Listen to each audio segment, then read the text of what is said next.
એક ભાઈએ એડવર્ટાઇઝ કરી છે કે શેરવાણી વેચવાની છે, એક જ વાર પહેરેલી છે, એ પણ ભૂલથી. ક્યાં બાત હે, વાહ ક્યાં બાત હે. હા હા બોલો બોલો, બંને જણ બોલો.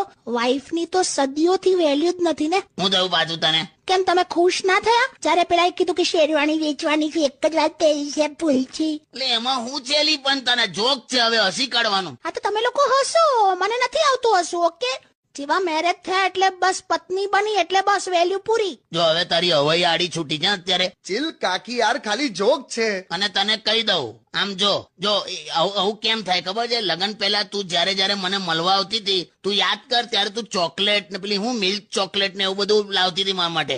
લગન થયા ના બીજે જ દિવસે તે રીંગણા બટાકાનું શાક બનાવેલું. આ તો જમવામાં બપોરે ચોકલેટની થાળી પીરસો, કાલે જો હવે ચોકલેટની દાળ બનાવજો, ખાજો ભાત સાથે. ના ના સોરી, ચાલ બસ, તું સિરિયસ ના થઈ જાય, સોરી બસ. ના ના તમે જો એક